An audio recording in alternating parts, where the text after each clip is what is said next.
ಬನ್ನಿ ನಾವಿವತ್ತು ಒಂದು ಒಳ್ಳೆ ಪಾಯಸ ಮಾಡೋಣ. ಮೊದಲಿಗೆ ಗೋಡಂಬಿ ಮತ್ತು ಅಕ್ಕಿ ಎರಡೆರಡು ಸ್ಪೂನು ಅರ್ಧ ಗಂಟೆ ನೆನೆಯಲು ಬಿಡಿ. ನೆಕ್ಸ್ಟು ಒಂದು ಪಾತ್ರೆ ಗ್ಯಾಸ್ ಮೇಲಿಟ್ಟು ಸ್ವಲ್ಪ ನೀರು ಹಾಕಿ ನಂತರ ಹಾಲು ಹಾಕಿ. ನೀರು ಯಾಕಪ್ಪ ಹಾಕಬೇಕು ಪಾತ್ರೆಗೆ ಫಸ್ಟು ಅಂದರೆ ತಳ ಹಿಡಿಯಲ್ಲ, ಮೀನ್ಸ್ ಅಂಡು ಹಿಡಿಯಲ್ಲ. ಅದಕ್ಕೆ ಸ್ವಲ್ಪ ನೀರು ಹಾಕಿ ಆಮೇಲೆ ಹಾಲು ಹಾಕಬೇಕು. ನೋಡಿ ಕಾಯ್ತಾ ಇದೆ ಅದು ಹಾಲು. ಪಕ್ಕದಲ್ಲಿ ಇನ್ನೊಂದು ಬಾಣಲಿ ಇಟ್ಕೊಂಡು ಅದಕ್ಕೆ ಸ್ವಲ್ಪ ತುಪ್ಪ ಹಾಕಿ ಡ್ರೈ ಫ್ರೂಟ್ಸ್ ಅದನ್ನು ಹುರ್ಕೊಳ್ಳೋಣ. ಬನ್ನಿ, ಗೋಡಂಬಿ ದ್ರಾಕ್ಷಿ ಹಾಕಿ ಹುರ್ಕೊಳ್ಳೋಣ. ಹುರಿದಾಗಿದೆ. ಇವಾಗ ಒಂದು ಬೌಲಲ್ಲಿ ತೆಗೆದಿಟ್ಕೊಳ್ಳೋಣ. ತೆಗೆದಿಟ್ಟಾಯಿತು. ಅದೇ ಬಾಣಲಿಗೆ ಸಾವಿಗೆ ಹಾಕಿ ಹುರ್ಕೊಳ್ಳಿ. ಗ್ಯಾಸ್ ಸ್ವಲ್ಪ ಕಮ್ಮಿ ಮಾಡಿ ಹುರ್ಕೊಳ್ಳಿ.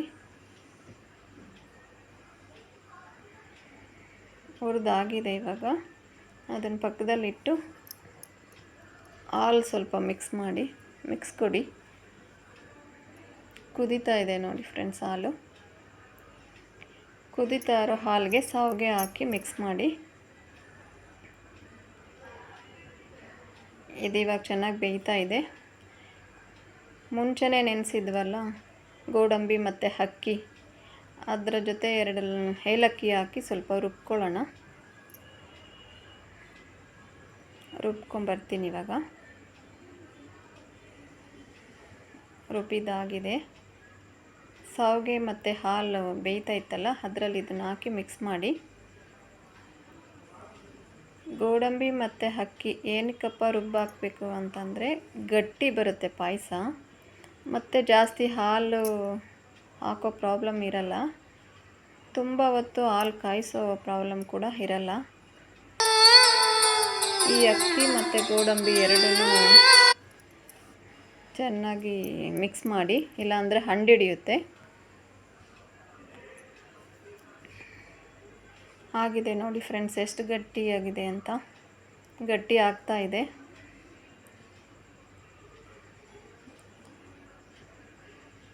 ಸಾವಿಗೆ ಬೆಂದಿದೆ. ಇವಾಗ ನಾನು ಬೆಲ್ಲ ಹಾಕ್ತೀನಿ. ಸಕ್ಕರೆನೂ ಹಾಕೋಬೋದು. ನನಗೆ ಬೆಲ್ಲ ಇಷ್ಟ ಅಂಥೇಳಿ ನಾನು ಬೆಲ್ಲ ಹಾಕ್ತೀನಿ. ಬೆಲ್ಲ ಹಾಕಿ ಚೆನ್ನಾಗಿ ಮಿಕ್ಸ್ ಮಾಡಿ ಒಂದು 5 ನಿಮಿಷ. ನೋಡಿ ಫ್ರೆಂಡ್ಸ್, ಆಗಿದೆ. ಇವಾಗ ಮುಂಚೆನೇ ಏನು ತೆಗೆದಿಟ್ಟಿದ್ವಲ್ಲ ಡ್ರೈ ಫ್ರೂಟ್ಸ್, ಅದನ್ನು ಅದರಲ್ಲಿ ಹಾಕಿ ಒಂದು ಮಿಕ್ಸ್ ಕೊಡಿ. ಆಮೇಲೆ ಬಾದಾಮ್ ಕಟ್ ಮಾಡಿ ಇಟ್ಟಿದ್ದೆ ನಾನು ಚಿಕ್ಕ ಚಿಕ್ಕ ಪೀಸಾಗಿ, ಅದನ್ನು ಅದರಲ್ಲಿ ಹಾಕಿ ಮಿಕ್ಸ್ ಮಾಡಿ. ಈಗ ರೆಡಿ ಇದೆ ಫ್ರೆಂಡ್ಸ್. ಒಂದು ಬೌಲ್ಗೆ ಸರ್ವ್ ಮಾಡ್ತೀನಿ ಬನ್ನಿ. ನೋಡಿ ಇವಾಗ ಸರ್ವ್ ಮಾಡಿದ್ದೀನಿ. ಒಂದು ಚಿಕ್ಕ ಬೌಲ್ಗೆ ಸರ್ವ್ ಮಾಡ್ತಿದ್ದೀನಿ. ನೋಡಿ ಎಷ್ಟು ಗಟ್ಟಿಯಾಗಿ ಬಂದಿದೆ ಫ್ರೆಂಡ್ಸ್. ನೋಡಿ ಹೀಗಿದೆ. ನೀವು ಒಂದು ಸತಿ ಮಾಡಿ ನೋಡಿ ಫ್ರೆಂಡ್ಸ್.